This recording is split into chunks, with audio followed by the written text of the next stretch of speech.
When I called out Fox Corp live on air in June of this year, a lot of people were asking me how widespread is this censorship and mischief and shaky dealings in the company?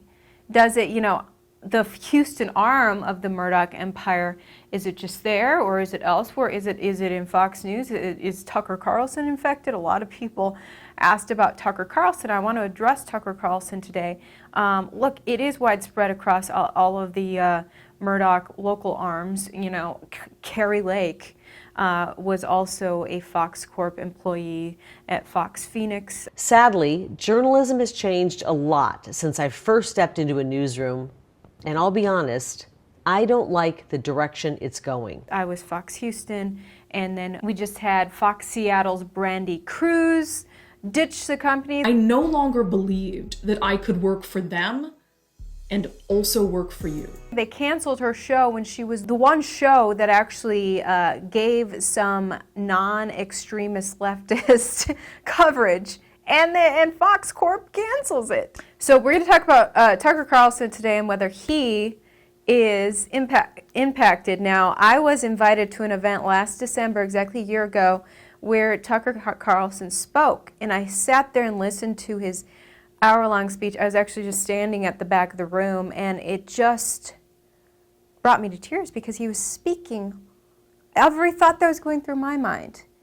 Like he was on the exact same page as me of all the insanity in this pandemic and the extreme concern and the fact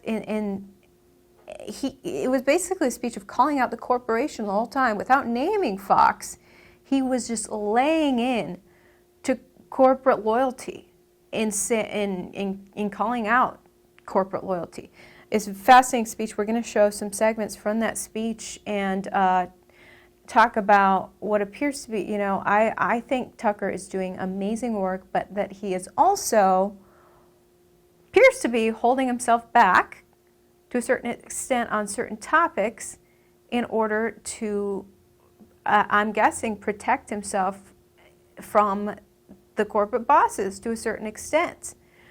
So we're going to get into all of that. Now, before we do, I got to shout out the sponsor of today's video, which is Glow with Ivory. A new study is highlighting some important facts about our wrinkles. In this study, women were asked how their mood would change if they looked younger. 31% of those women said they would feel more confident, while 15% said that they would feel more like themselves. 11% said they'd feel more relaxed, while 9% said they would be happier. Our confidence is directly tied to our appearance. Unfortunately, wrinkles and sagging skin can hold us back from reaching the true happiness we deserve. This is why I highly recommend Glow with Ivory.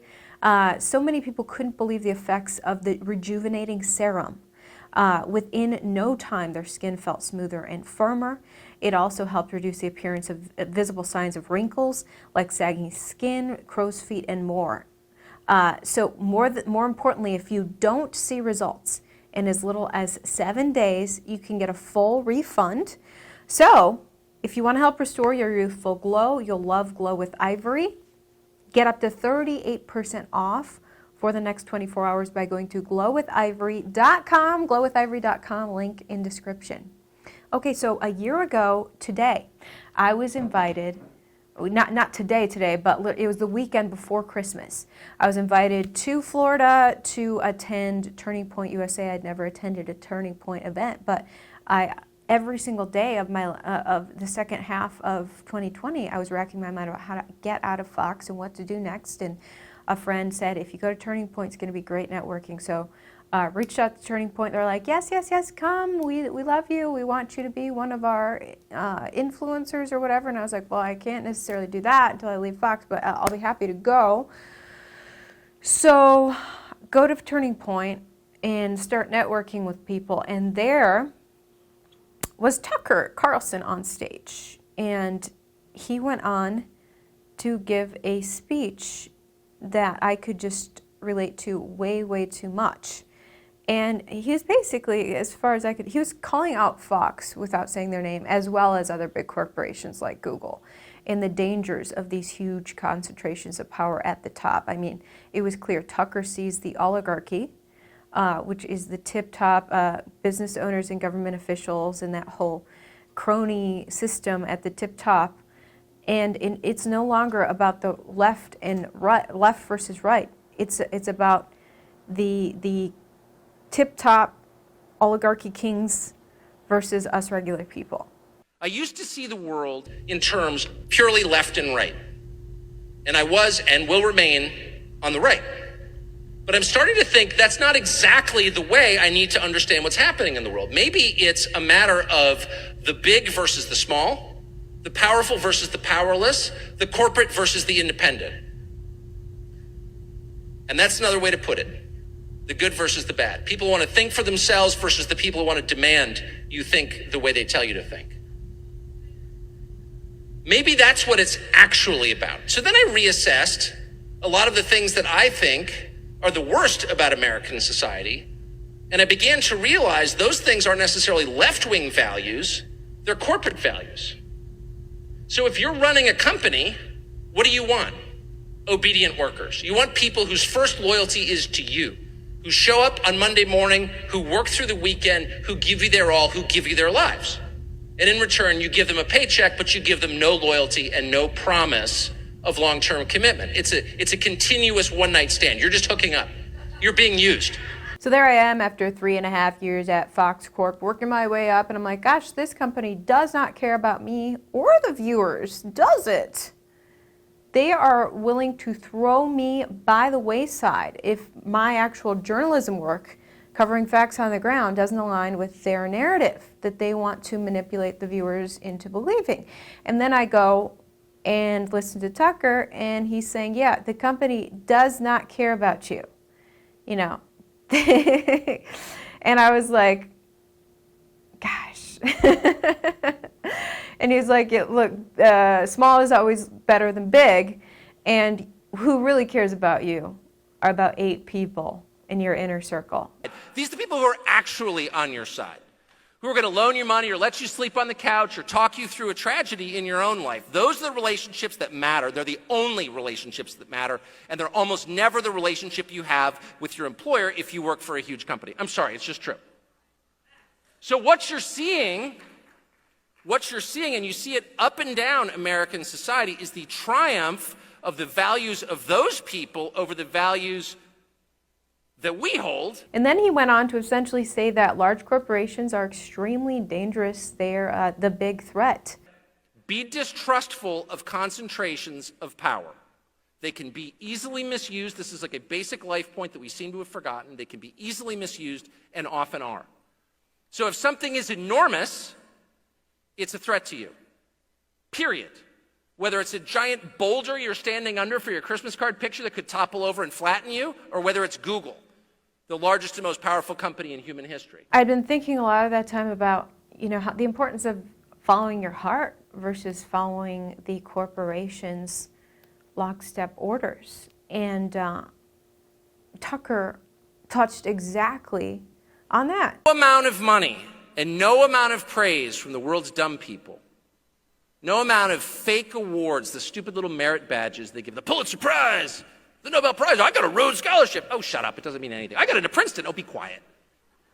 None of that means anything. And none of that is worth betraying what you know to be true. Like, that is real. None of that. I don't care how much they pay you.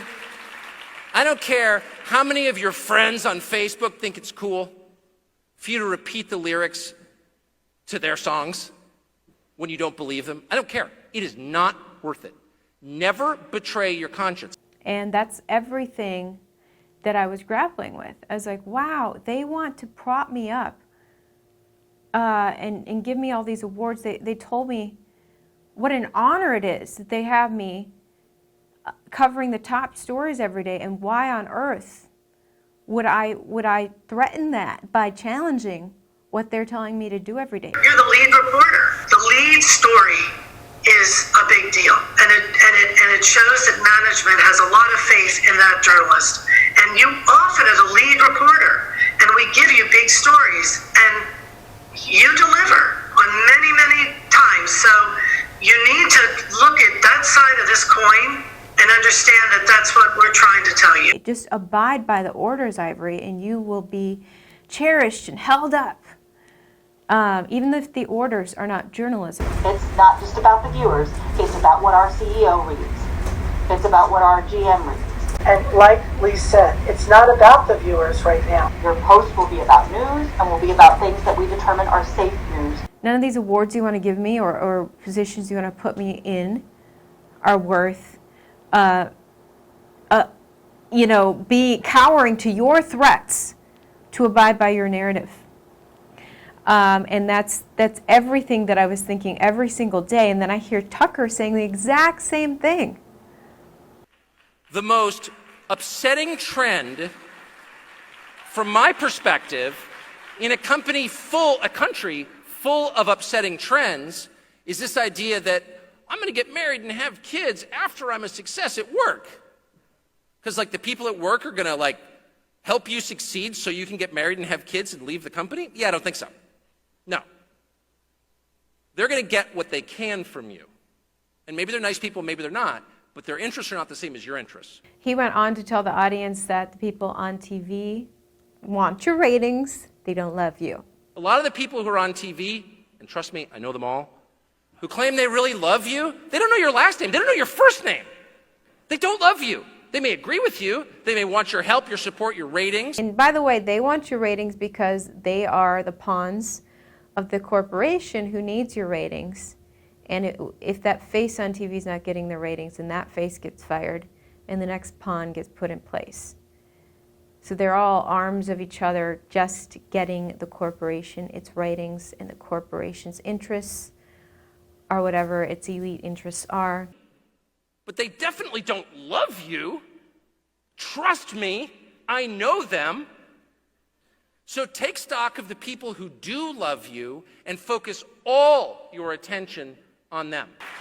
Every night at 5, I get a cup of coffee, I pad to the kitchen, I get a cup of coffee, then I go back to my bedroom where I have a desk, the dogs are there, my wife is coming in and out, and I start writing the script.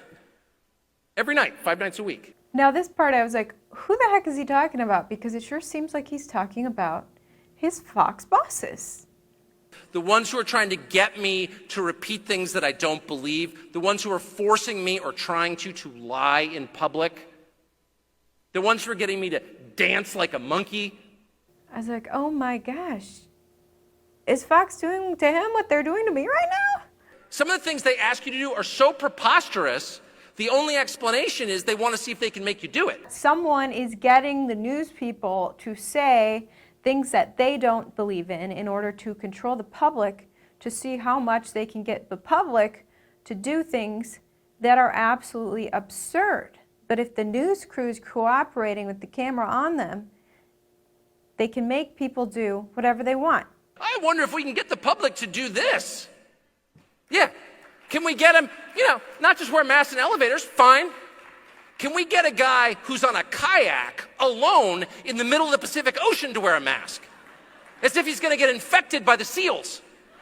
Can we get him? Do you think we can? No, we can't make him do that. Come on, are you joking? Oh, yeah, we can. Here's what we'll do. We'll arrest him when he gets back on the beach, and we'll invite a news crew to film it so everyone else will know you better do exactly what they tell you to do or you're going to jail. That's not, and by the way, I'm not minimizing COVID. I'm highlighting what's actually going on, which is a legitimate tragedy leveraged for the personal power of a small group of people. I mean, obviously. So how do you get out of that? How do you get out of that control? The people at the top manipulating the media, controlling the media to say things they don't believe, in order to threaten the public to do things they don't believe. Basically, stop caring what those people think and just start being free. You just have to act out your freedom. The only way we're going to live in a free country is if the people who live in the country act like it's a free country. Only you can be free and make yourself free. And the only way you do that is by living as a free person, period. And if you have to take less money or move to some place you've never been before in order to do that, you should do that. Don't play along. I'm sure I'm going to wreck the life. I mean, probably like 3 people in this audience were like, yeah, I'm going to do that. It's a huge risk to do that. I hope there are more than 3 because I really, really mean it. And I was one of them. I mean, I was already like, I'm gonna do that before that. But I was like, yeah, dude, you're hitting it out of the park right now. I am gonna do that. What it really takes is just small acts of personal courage and conviction. Like, no, I'm sorry, I'm not going along with that. I don't need to get in your face. I don't need to give you some long, I talk to people all the time who are like, well, I would speak up, but I'm not, I don't know the issues very well, or I'm not super articulate. Fine, that's okay. But it doesn't take some long soliloquy. You don't have to stand on a desk and be like, 7 years ago. You don't have to do that.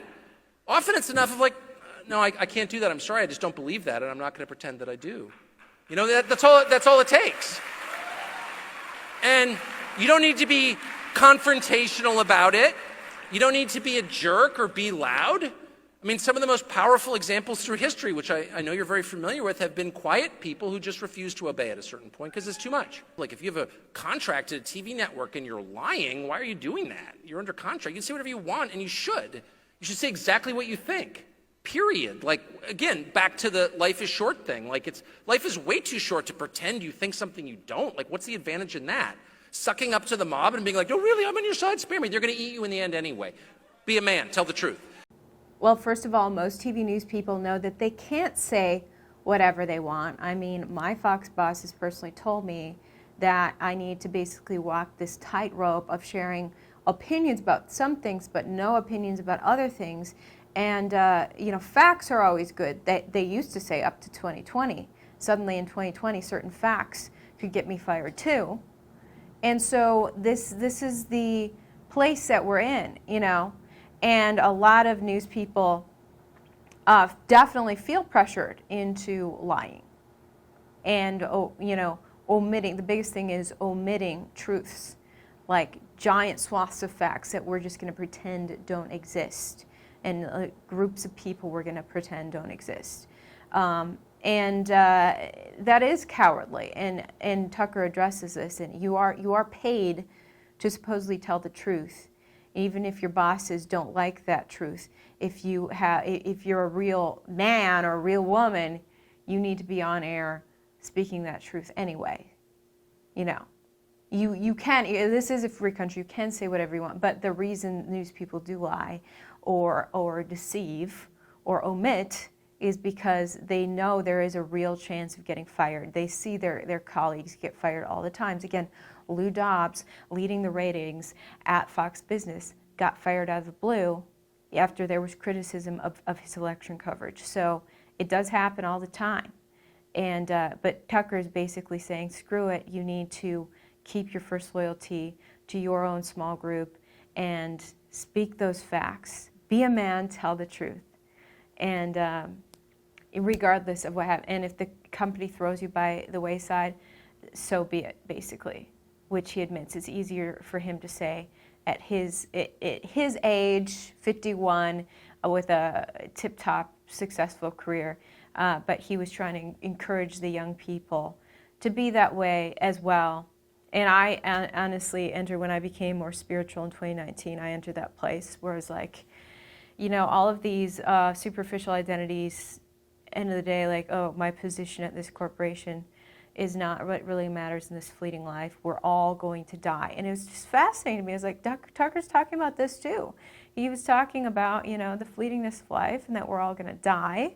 And we need to start acting like we're living, because life's going to go by in the blink of an eye. So stop wasting time. It's the worst thing that you can waste. He said he doesn't regret wasting money. He regrets wasting time. It goes by so quick. The job of journalism definitely changed for me as a Fox employee in the middle of the pandemic in 2020.